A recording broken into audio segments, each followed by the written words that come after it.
Seguimos aquí en Clickracia, el poder de la información a un clic, la democracia en información, formación para la democracia. Y este segmento tiene que ver mucho con esto, porque empiezan ya, como se dice popularmente, a saltar patos al agua. Suena como maluco, pero es un comentario muy propio del argot político. Cuando hay elecciones en la mira, recuerden que están las elecciones de marzo, que van a ser legislativas 2026, y las de mayo, que van a ser las presidenciales 2026, ya se empieza a conocer el nombre de algunas personas que quieren hacer parte de unos las listas a Senado y Cámara y otros a la presidencia de la República. Ayer fue el exalcalde de Medellín, Daniel Quintero Calle, quien dijo: yo voy a aspirar a la presidencia de la República. Pero antes de que presente el informe para que hablemos de contexto, saludemos a nuestro invitado. Él es Óscar Hurtado Pérez, ex representante de la Cámara, ex alcalde encargado de la ciudad de Medellín y analista político. Doctor Óscar, gracias por estar con nosotros aquí en Clickracia. Bienvenido. Gracias, Roger. Un saludo muy especial a toda la gente que se conecta con tu programa tan importante. Muy contento de estar aquí contigo, poder hablar con la gente, poder analizar también los temas del país, de la política. Pues ahora que Dios nos dio la oportunidad de estar un poquito fuera del servicio público, que es donde nos inhabilitan para poder participar y opinar en política, pues yo ahora estoy trabajando de manera más independiente y me encanta pues el tema político, me encanta poder analizar y mirar el país con los ojos del ciudadano, pero también de la persona que se preocupa por cuál es el futuro del país. Así que muchas gracias. Entonces vamos a hablar sobre eso, vamos a aprovechar usted que sabe de política y que puede hablar ahorita de política. Lo primero es, vamos a ver a Daniel Quintero Calle, quien ayer, frente al Palacio de Justicia de Medellín, en la Alpujarra, hizo la presentación de su aspiración, todavía no es candidatura, aspiración a la presidencia de la República. Lo hace allí porque para él es simbólico hacerlo, porque él viene, miren el cartapacio que trae en la mano, viene hablando de unas pruebas que tiene en contra del alcalde de Medellín, Federico Gutiérrez Zuluaga, y su participación en lo que él llama el cartel de los lotes. Una situación bastante extraña porque a quien señalaron como responsable presunto de tener negociados con el cartel de los lotes fue a Daniel Quintero, y quien lo denunció fue Federico Gutiérrez. Pero dice Daniel Quintero: yo tengo todas las pruebas y las he querido llevar a la fiscalía, pero no me las han recibido. Y entonces por eso es para él simbólico hacer la presentación de su aspiración a la presidencia ahí. Vamos a escucharlo en un segmento cortico de lo que planteó en el momento en que hizo pública su aspiración.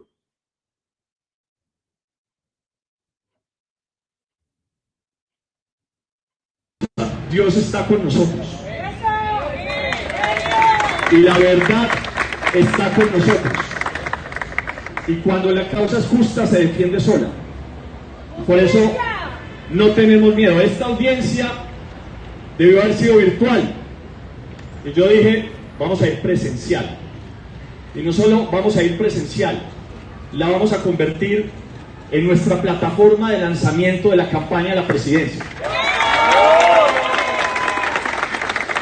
Y vamos a edificar por Colombia, por amor a Colombia, sobre las piedras que nos han lanzado para tumbarnos, para no dejarnos llegar a la presidencia, sobre la infamia, sobre la vergüenza de imputación que nos hicieron sin ningún fondo. Vamos a edificar sobre ella una campaña para cambiar a Colombia, para cambiar la justicia.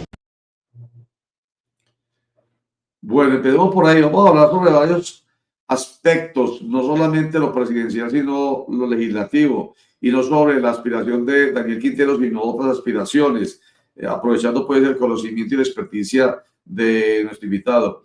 Pero empezamos por aquí. A ver, ¿cuál es su apreciación acerca de esta aspiración del exalcalde de Medellín, Daniel Quintero Calle, doctor Oscar? Bueno, Roger, digamos, yo puedo hablar sobre temas generales de cómo se va a presentar el próximo escenario político, y en eso pues vamos a tener la oportunidad de hablar mucho, pero especialmente frente al tema de Daniel Quintero, pues yo conozco muy de cerca el trabajo político y el trabajo ejecutivo del doctor Daniel Quintero. Entonces puedo hablar con algún conocimiento de causa frente a su aspiración.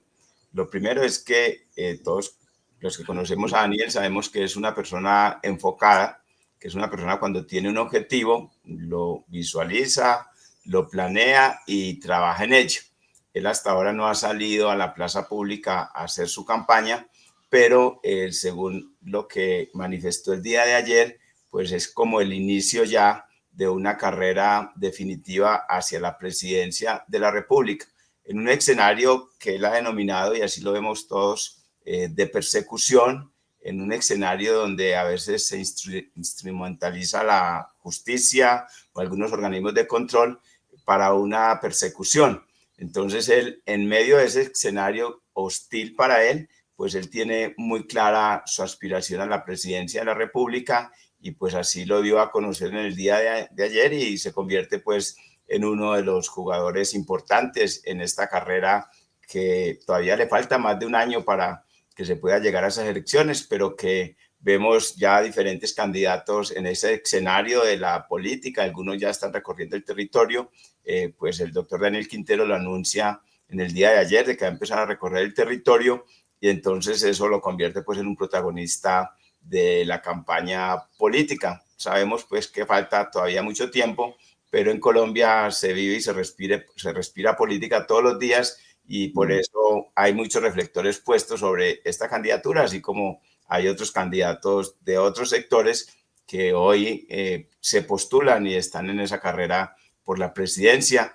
Así que vamos a tener a Daniel como un protagonista muy importante de esta campaña. ¿Y usted cree que vaya a ser un aspirante que, digamos, acepte la posibilidad de una consulta interna en la coalición o unión que se está buscando en torno a los partidos progresistas o de izquierda? Estamos hablando de la Colombia Humana, del Pacto Histórico, de la Unión Patriótica, del Polo Democrático Alternativo. Entonces, independiente, ¿usted cree que lo hará?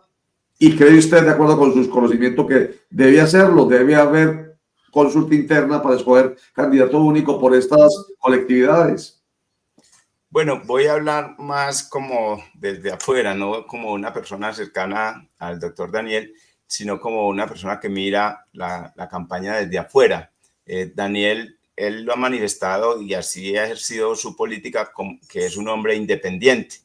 En el debate político y en todos los temas de prensa, la gente trata de encasillarlo como petrista, trata de encasillarlo como que tiene jefes políticos, pero realmente yo que lo conozco sé que Daniel es un hombre totalmente independiente y va a tomar decisiones en esa línea de independencia. Pero él entiende también, como entendemos todos, de que esto no se gana solo. Esto es un tema de alianzas, y uno hace alianzas con los sectores que son más cercanos, que le son más digamos, con los cuales se entiende mejor y puede hacer mejor la política. Entonces no se descarta, no descartaría yo, desde mi opinión, no desde la opinión de Daniel Quintero, no descartaría que se pueda participar en una consulta con sectores afines, con sectores progresistas, con sectores socialdemócratas. Daniel definitivamente yo no lo considero un hombre de izquierdas, yo creo que es un hombre independiente, así lo ha demostrado, tiene cercanías con sectores del Pacto Histórico, con el mismo presidente de la República, pero lo hemos visto también en diferentes escenarios cercanos a sectores de centro, y yo creo que él estaría dispuesto a participar en una consulta. Yo creo que si se dan las condiciones, podríamos ver al doctor Daniel participando en una de las consultas. Ahora, sabemos que en Colombia el tema de las consultas no es tan fácil. En Colombia las experiencias con la consulta, sobre todo cuando se tratan de hacer antes de las elecciones del Congreso, cuando se hacen elecciones aisladas, las consultas casi nunca han dado los frutos que se esperan. Entonces él tendrá que analizar ese escenario, si participa en una consulta, en cuál consulta y en qué momento. Las consultas que han sido exitosas son las que se colocan el mismo día del Congreso, pero entiendo que están convocadas por la registraduría para este año y es probable que algunos partidos, algunos movimientos políticos, algunas alianzas se atrevan a hacerlo este año. Entonces ahí, digamos, él tiene una posibilidad de participar y de lograr unas alianzas importantes. Doctor Oscar Hurtado, buen día, cordial saludo. ¿Qué tan difícil va a ser para el exalcalde de Medellín, Daniel Quintero, hacer campaña en una ciudad como la de Medellín? Y un ejemplo de esa dificultad es lo que ocurrió precisamente ayer, cuando pues muchos de sus adeptos fueron y lo respaldaron, pero muchos de sus contratados fueron allá y convirtieron casi que eso en una vieja plaza pública de confrontación, incluso concejales con megáfono en mano, insultándolo, porque sí hay que decirlo, fue insultándolo, y más con una espada de Damocles encima, como este proceso. ¿Ustedes cómo ven eso? Bueno, yo ahorita hablaba de que pues, el doctor Daniel Quintero es un hombre que se enfoca en su trabajo, que tiene unos objetivos claros y así lo ha demostrado cuando fue candidato a la alcaldía, cuando fue alcalde y ahora que está en este proceso, en esta carrera para la presidencia de la República. Eso hace que él no desconozca todos los obstáculos que hay que librar. Sabemos que hoy tenemos un presidente como Gustavo Petro que no solo tuvo esa persecución de la justicia, de la procuraduría, pero que con su capacidad de trabajo llegó a la presidencia. El escenario de Daniel Quintero creo que se torna un poquito parecido a lo que vio el presidente Gustavo Petro, y más en una región como Antioquia, pero eso deberíamos mirarlo desde dos puntos de vista. Pues sí, claro, hay unos sectores muy radicales de la derecha antioqueña y de Medellín, cercanos a la administración distrital, que van a tratar de impedir o de estorbar esa candidatura. Pero también este es el escenario donde Daniel Quintero hizo una obra de gobierno, donde tiene muchos seguidores, y la campaña presidencial tenemos que entenderla que no es una campaña local, o sea, es una campaña nacional, la suma de las regiones, y esta es una región que puede tener ese tipo de dificultades, pero también se puede convertir en un potencial, dado que es uno de los pocos candidatos antioqueños, pero que además lo reconocen, y además hay mucha gente que reconoce su obra de gobierno y que lo respalda. Yo creo que eso se va a ver reflejado en las encuestas y en las urnas. Así que la ventaja es que no es una campaña local. Entendemos y la opinión pública lo va a entender así, de que pues va a haber aquí un escenario que van a tratar de convertir en un escenario hostil, y van a tratar también a través de la instrumentalización de la justicia o de algunos órganos de control de tratar de mantenerlo sub judice. Pero él ha demostrado no solo que ha salido avante de todos los procesos que se han inventado en contra de él, sino que se defiende y lo sabe hacer muy bien, además con las pruebas en la mano. Este caso, que es un caso que se puede convertir en un caso icónico, ustedes van a ver que al final le va a dar la razón al doctor Daniel Quintero, porque tiene las pruebas de lo que pasó con este tema tan mediático, y él lo va a sacar adelante. Y yo creo que, como lo decía él ayer en su discurso, de estas piedras que hoy le lanzan, él puede construir un camino hacia la presidencia de la República. Javier se refería a la presentación de ayer en el Palacio de Justicia, con mucha gente acompañándolo, pero también otro sector señalándolo, insultándolo, y uno de ellos el concejal de Medellín por el Partido Centro Democrático, Andrés El Guri Rodríguez, que con megáfono en mano fue allí al lugar donde estaba haciendo la presentación Daniel Quintero, a señalarlo e insultarlo. Veámoslo. Te robaste a Medellín. No vengas acá con tu show, que vas a ser presidente o no es candidato. Sos un bandidato. Bandido. Responderé a Medellín por todo lo que hiciste. Aguadilla es la primera cosita que te van a sacar. Pero te toca venir aquí a hacer show, a montarte en la ola de lo negativo que estás comunicando hoy. Bueno, comentario final. A usted le tocó vivir esta situación como alcalde. Vamos a seguir en el análisis, pero tengo que hacer el paréntesis para preguntarle que a usted le tocó como alcalde encargado vivir estas confrontaciones en el Consejo de Medellín, ¿cierto? Una posición así férrea, muy dura, muy fundamentalista. Un comentario suyo acerca de la política hecha así. Bueno, Roger, pero yo quería hacer una observación frente a lo que hablaban ustedes anteriormente. O sea, no es que haya habido en el día de ayer, yo estuve ahí, dos sectores, uno apoyándolo y otro, digamos, insultándolo, ¿no? Simplemente lo que vemos ahí es una sociedad, una ciudadanía apoyando a Daniel Quintero y un concejal con un megáfono insultándolo. Entre otras cosas, yo esperaría que los entes de control, pues, investiguen por qué un concejal de la ciudad va en medio de una manifestación ciudadana a insultar a una persona, a decirle que es un bandido. Entonces, eso es un caso, creo yo, aislado. Yo no creo que la política se viva así, ni lo que está pasando en Medellín es eso. Entonces, nosotros venimos de un estilo de hacer política con propuestas, es decir, sin insultar. Cuando uno está en la administración pública, lo que tiene que hacer como concejal o como alcalde es solucionarle los problemas a la gente. La gente no está esperando esa pelea, la gente no está esperando esos insultos. La política tiene un fin que es altruista, la política tiene un fin que es positivo, es solucionar los problemas de la gente.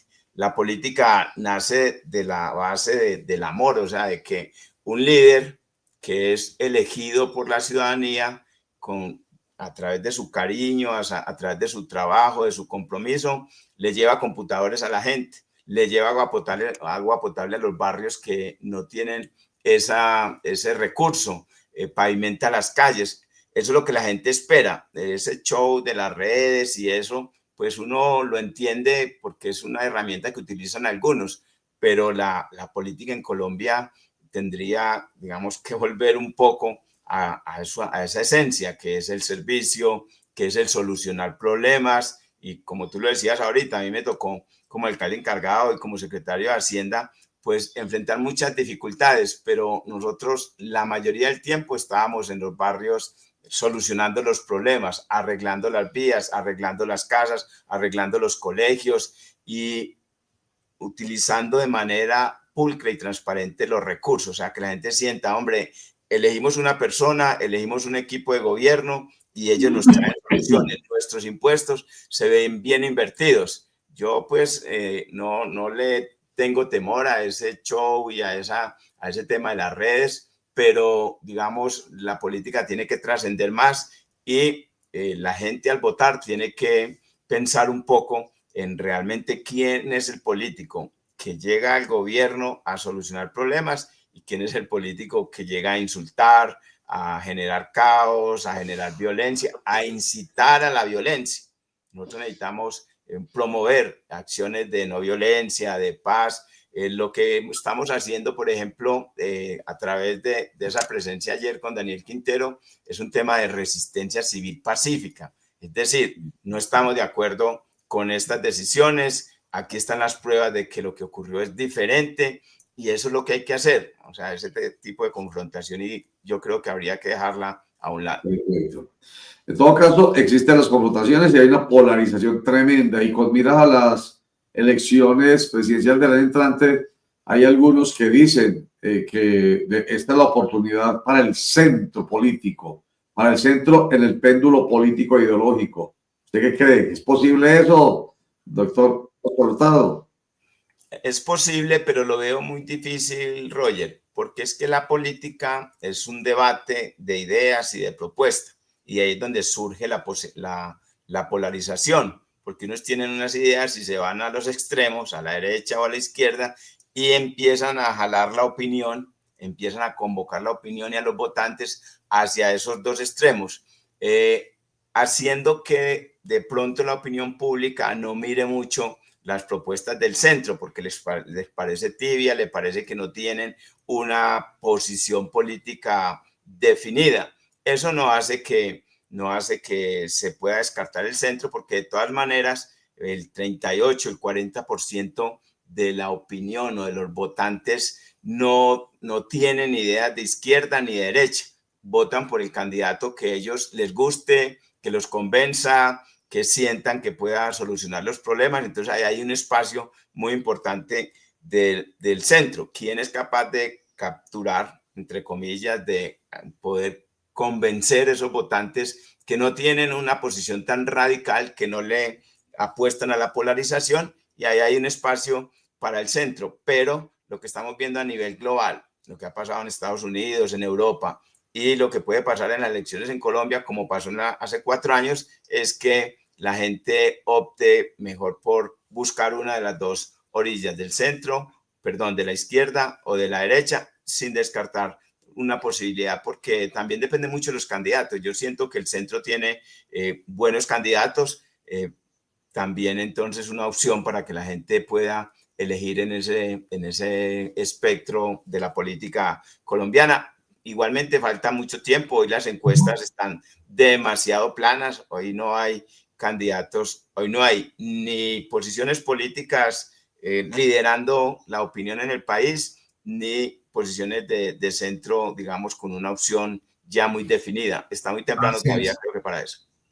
Doctor Oscar Hurtado, ¿cuál es la situación jurídica hoy de Independiente? Si ustedes van a insistir en convertirse en un partido político, ¿cuál es como a seguir de cara a esta campaña que se avecina, no solamente para Congreso, sino que ahora el líder de ese movimiento, el exalcalde Daniel Quintero, perdón, pues va a aspirar a la presidencia? Bueno, sí, todos sabemos que la gran mayoría de estos partidos que pudieron obtener la personería jurídica en elecciones anteriores, pues el Consejo Nacional Electoral y el Consejo de Estado han venido, cerrando la puerta y quitando la personería jurídica a estos partidos, incluido el Partido Independientes. Como yo lo decía ahora, pues Daniel Quintero siempre se ha caracterizado por tener aspiraciones independientes, se pueden hacer algunas alianzas, pero yo creo, lo digo, no puedo hablar pues por él, porque él, digamos, tiene liderazgo en ese tema, pero yo lo veo a él recogiendo firmas para poder consolidar su candidatura a la presidencia, a no ser de que se logren unas alianzas con unos partidos que tienen ya personalidad jurídica que permitan avalar un candidato que gane la designación en una consulta a la presidencia de la República.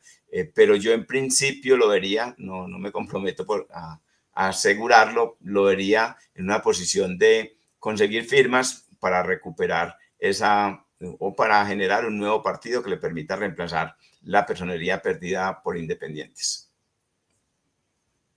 O por lo menos aspirar por firmas y tener la posibilidad del próximo 26 de octubre, creo que es el tiempo definido por el Consejo Nacional Electoral para que se lleven a cabo las consultas populares, las consultas internas y las interpartidistas. En todo caso, pues sí, ahí lo vemos. Yo hago todo el recorrido por el péndulo político e ideológico y bueno, estábamos por acá en la izquierda, donde uno ve cercano a Daniel Quintero porque es cercano al gobierno del presidente Gustavo Petro, pero nos advierte nuestro invitado Óscar Hurtado Pérez que en realidad es una persona más independiente, incluso puede tener la posibilidad de estar más al centro. Y en el centro le preguntaba yo sobre las posibilidades, pues de pronto no las hay muchas porque precisamente lo que más choca, que es la polarización, es lo que precisamente podría llevar a que el próximo presidente de la República fuera de un extremo o del otro. de la izquierda o de la derecha, los que están en confrontación. Y vamos a la derecha. Entonces, ahí uno ve al Centro Democrático, pero en estos días vi que el Partido Conservador estaba moviéndose al centro porque hubo una reunión con el Partido Liberal, los conservadores, el Partido de la U, una parte de la Alianza Verde, en fin. Pero entonces uno que había a la derecha, es al centro democrático, que está trabajando duro con sus posturas contra el otro lado, pues para ganar adeptos. ¿Usted cómo ve esa posibilidad de la recuperación de la presidencia del poder por parte del Centro Democrático, doctor Óscar Hurtado? Sí, nosotros sabemos que, digamos, la derecha en Colombia pues ha venido en los últimos años siendo liderada por el Centro Democrático, y ellos, dependiendo de las elecciones, del escenario político, pues han jugado o han participado con candidato propio o se han sumado al candidato que represente esa orilla política. Ya vimos cómo en el anterior, hace 4 años, descartaron tener una candidatura propia, pero empezaron a apoyar una candidatura afín a la presidencia a la derecha. Usted mencionaba unos partidos que se mueven, o sea, están en el centro y se mueven un poco a la derecha o se mueven a la izquierda, como es el Partido Liberal, el Partido de la U, un sector del Partido Verde, y ellos siempre tratan de consolidar o una candidatura propia, que no lo han logrado en las últimas elecciones, o apoyar un candidato más de derecha que de la izquierda. Algunos de ellos se movieron a apoyar a Gustavo Petro en la campaña anterior, pero la mayoría de esos partidos jugaron a la derecha, como el Partido Liberal. El Centro Democrático, igual en estas, va a tratar de liderar la derecha, pero le está tocando muy difícil, porque tiene muchos precandidatos, pero no hay un candidato que hoy cautive la opinión de la derecha y logre un liderazgo en ese sector que les permita recoger, que les permita sumar otros partidos, digamos, afines a la derecha. Entonces yo estoy viendo hoy que la derecha no va a poder ser liderada por un candidato del Centro Democrático, a no ser que nos sorprendan, pero en las precandidaturas que hoy se ven no hay una precandidatura fuerte y pudiera llegar a alguien a robarles ese liderazgo y terminen ellos como terminaron hace 4 años, sumándose primero a un candidato como Federico Gutiérrez y después terminaron sumándose a Rodolfo, es decir, con candidaturas prestadas que no lo representaban 100%, pero que representaban la lucha por no dejar llegar a la izquierda al poder. Fracasaron en ese tema y si ahora siguen, digamos, sin tener un liderazgo propio, es probable que vuelvan a fracasar jugando con un candidato prestado. No sé si de pronto alguien del centro, un candidato como Fajardo, que digamos está en el centro, se identifica como el centro, pero ha sido aliado histórico de la derecha, no sé si un candidato como eso logre tener la fuerza y se identifiquen con él y terminen apoyándolo. Que ahorita aparece en las encuestas, aunque usted dice que son pues todavía muy difusas, pues no tienen una fuerte, aparece Fajardo otra vez, como siempre, arriba en las encuestas, pero es claro que él se presenta como un candidato de centro, pero tiene más una tendencia hacia la derecha. Y de hecho hay 5 precandidatos, recordemos, María Fernanda Cabal, está hablando de precandidatos por el Centro Democrático, María Fernanda Cabal, Paloma Valencia, Miguel Uribe, Andrés Guerra, antioqueño, y Paola Holguín, antioqueño. Son 5 precandidatos por el Partido Centro Democrático. Recordándonos, vale la pena lo que usted recuerda, 2022, esas elecciones en las que ganó Óscar Iván Zuluaga la consulta interna del Partido Centro Democrático, pero el expresidente Álvaro Uribe Vélez dijo, no, por aquí no es, y al interior del partido dijeron, por aquí no es. Entonces ahí fue que cogieron un comodín que no sonaba realmente, que fue Federico Gutiérrez, quien participó en la consulta del partido por los conservadores, y lo tomaron. Luego, al quedarse en mitad del camino, pegan para donde Rodolfo Hernández, como usted dice, estamos recordando. Pero entonces, otra vez sería, dice uno, Sergio Fajardo, o de pronto quien también está marcando las encuestas, una que llaman Outsider, la exdirectora de la revista Semana, Vicky Dávila. ¿Qué piensa? Sí, ella podría robarle o quitarle el liderazgo al Centro Democrático de esa derecha, de esa ultraderecha colombiana.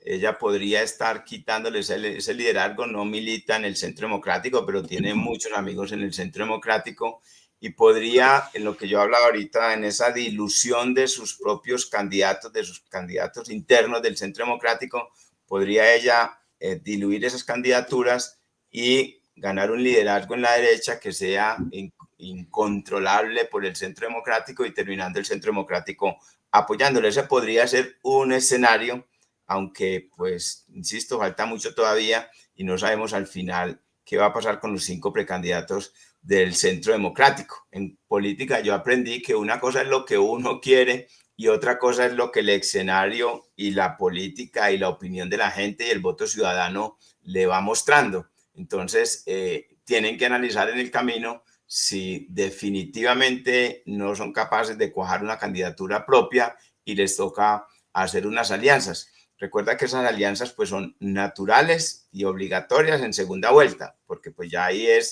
están los que quedan solamente 2 opciones y uno va buscando la opción que más se le parezca. En primera vuelta se puede, digamos, presentar un escenario donde la derecha vaya con varios candidatos y que pronto se logre consolidar una candidatura de centro izquierda y otra de centro. Ahí sí, entre esas 3 fuerzas, mirar quiénes realmente pueden pasar a la segunda vuelta. Eso también depende mucho de las consultas, porque las consultas, claro, van depurando esas candidaturas. Hoy vemos alrededor de unas 20 candidaturas que se muestran en las encuestas. En las diferentes encuestas uno ve alrededor de unas 18, 20 nombres de hombres y mujeres que parecen tener opción frente a la ciudadanía. No creo que de ahí se salga la elección presidencial, y eso al final, dependiendo de las consultas y de lo que pase con la elección del Congreso, pues va a tener una depuración final. Doctor Oscar, usted ahorita hablaba y decía que posiblemente la derecha no iba a ser una fuerza importante con aspiraciones reales a alcanzar la presidencia de 2026 si no se unía. Pero yo pienso lo mismo frente a la izquierda. ¿Usted cree que hoy, como usted dijo, el tema no es con lo que uno quiera, sino el contexto actual? ¿Usted cree que hay condiciones para que la izquierda o el progresismo o movimientos como independientes se puedan unir con un solo candidato? Javier, lo que pasa es que siempre en estas primeras etapas de una elección, sea alcalde, gobernador o presidente, hay demasiados nombres. Entonces eso hace que, digamos, no se evidencie una unidad, porque hay muchos deseos y usted sabe que la mayoría de los políticos son ególatras y creen todos tener la posibilidad de ser candidatos, y entonces se generan unas fisuras que dan la apariencia de que van divididos. Entonces usted encuentra en la izquierda, digamos, unos precandidatos con fuerza, muchos creo yo todavía. Debería haber un trabajo de buscar la unidad más pronto, pero el tiempo y las encuestas, la misma campaña política va haciendo unas uniones voluntarias y otras obligatorias. Es decir, la derecha la vez pasada se unieron al final de manera obligatoria en torno al candidato que ellos consideraban podía derrotar a Gustavo Petro.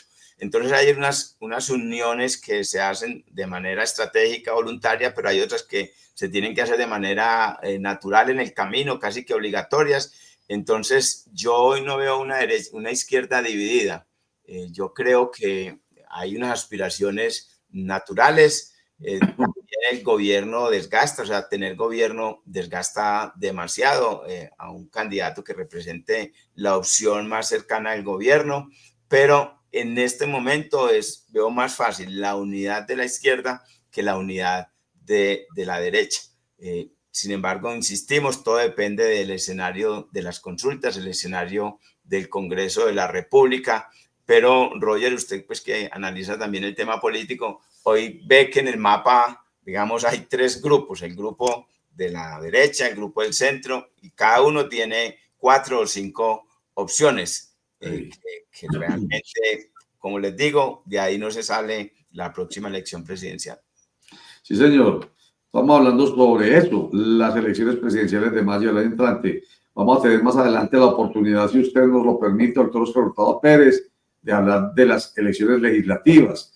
Pero en todo caso, antes de despedirnos, un comentario. ¿Usted cómo ve esas elecciones legislativas para el año entrante, mes de marzo?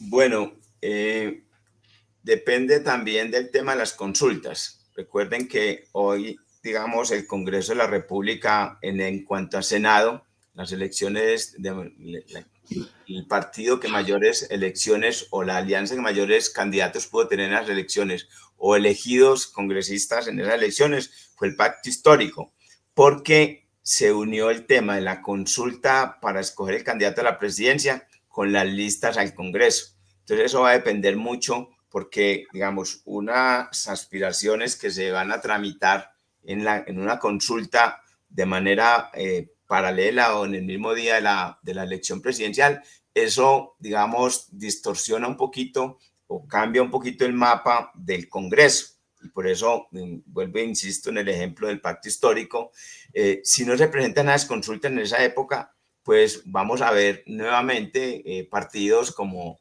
el Centro Democrático, como el mismo Pacto Histórico, si se une nuevamente, como el Partido Liberal, que de acuerdo con el mapa político que tiene en el país, número de concejales, diputados, congresistas, pues ellos siempre se organizan y hacen su campaña y logran que a través del voto preferente en la gran mayoría de listas, pues se fortalezcan esos partidos. Entonces, eso hará que de pronto el mapa del Congreso no vaya a cambiar mucho respecto al mapa que tenemos actualmente en el Congreso de la República.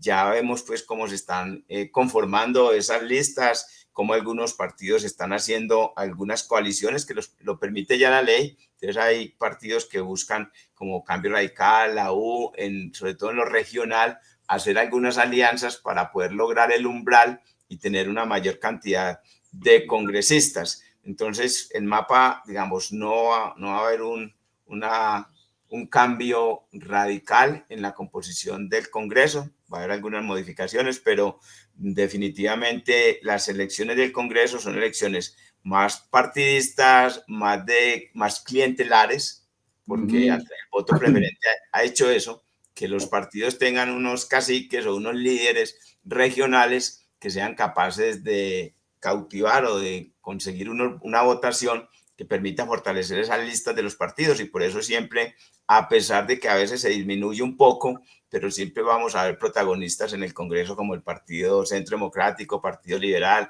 Partido Conservador, lo que es el Pacto Histórico, si se logra consolidar esa alianza nuevamente, y unos partidos alternativos que siempre logran pellizcar algunas curules, pero que no cambian el tablero del Congreso de la República.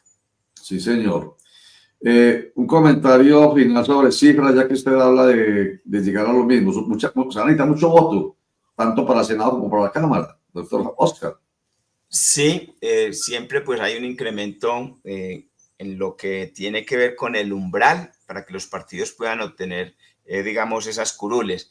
Pero dentro de los partidos, sobre todo los partidos tradicionales, cuando se opta por el voto preferente, también se va a ver ahí un incremento importante en el número de votos. Entonces estamos hablando que, por ejemplo, para el Senado, un partido que no tenga 630, 650 mil votos no va a poder entrar a la repartición de las curules, no va a poder obtener ese umbral.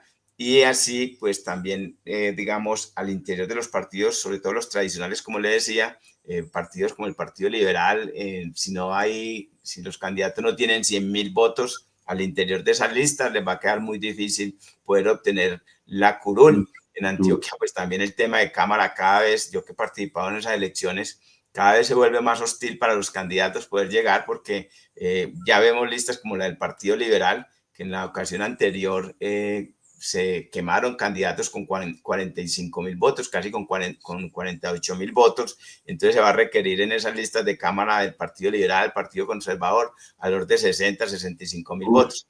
Entonces, pues hay un incremento natural porque la votación sube, pero también porque entran otros partidos a participar de esa repartición de la torta del espectro del Congreso. Aquí en Antioquia, pues vamos a ver unas listas nuevas como la de Creemos, como también entiendo que desde la gobernación, desde el sector que, no digamos desde la gobernación porque yo no puedo hacer política, pero desde el sector que eligió el gobernador también vemos ahí como una cierta fisura con el Centro Democrático, entonces también los ve uno como tratando de confeccionar su propia lista, y eso hace entonces que esos partidos que han estado ahí, los tradicionales, tengan que tener un mayor esfuerzo en cantidad de votos para poder alcanzar esas curules. Va a estar muy dura la competencia por esas curules. En fin, vamos a seguir molestándolo a usted, doctor Óscar Hurtado Pérez, mientras pueda hacerlo, mientras pueda hablar libremente, porque le está haciendo parte usted de una institución pública, porque sabe del tema. Yo lo recuerdo mucho porque cuando fue usted representante de la Cámara, en alguna vez lo consultamos sobre esas cifras, la cifra repartidora, el umbral, y yo en mi vida le había parado bolas al tema y con usted lo aprendí. En estos días lo invito para que la gente sepa cómo funciona eso. Todo último que usted acaba de mencionar, muchos dicen, sí, ¿por qué 100.000 votos para el Senado? Sí, ¿por qué 60.000 votos para la Cámara? Sí, ¿y cómo así que 600.000? Esas cosas no las entiende la gente. Vale la pena que se lo expliquemos porque aquí somos Clicracia, el poder de la información, un clic, la democracia y la información y formación para la democracia. De manera en que la gente sepa más, está mejor informada y mejor formada, seguramente será menos manipulada. Doctor Óscar Hurtado Pérez, gracias por habernos acompañado hoy y ya, ahí lo amenacé, lo seguiremos molestando. No, Roger, gracias por la invitación. Ese tema pedagógico es muy importante.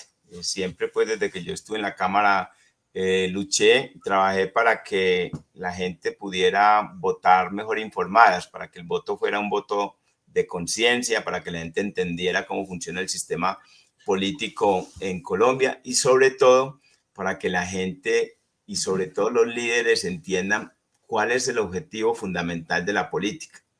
El objetivo de la política, y así lo inventaron los griegos, no es elevar el ego de la gente. El objetivo de la política no es enriquecer a algunas personas. El objetivo de la política no es el beneficio individual de los líderes políticos. El objetivo de la política es solucionar los grandes problemas de la gente. El objetivo de la política es el progreso. El objetivo de la política es el desarrollo, es el empleo. Entonces hay veces desviamos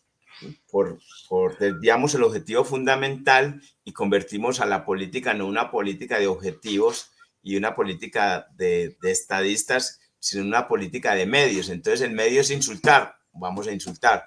El medio es robar, vamos a robar. Entonces se ha distorsionado mucho la política. Yo sueño en que volvamos a poder tener una política que privilegie el interés de la gente, privilegie el progreso, privilegie las ideas, las propuestas, los proyectos sobre esa disputa. Yo pues entiendo esa disputa, o sea, yo me ha tocado vivirla, padecerla mucho, en muchos ataques cuando hemos estado en el poder, que también uno entiende y es natural. Atacan es a quien está más visible y a quien tiene el manejo del presupuesto público, del presupuesto de la gente. Pero yo he visto que usted aquí desde su programa ha venido cada día impregnándole ese mensaje a la gente de que la política no es una guerra para matarse, la política no tiene que ser una siembra de odio, no, la política tiene que ser algo bonito, algo positivo,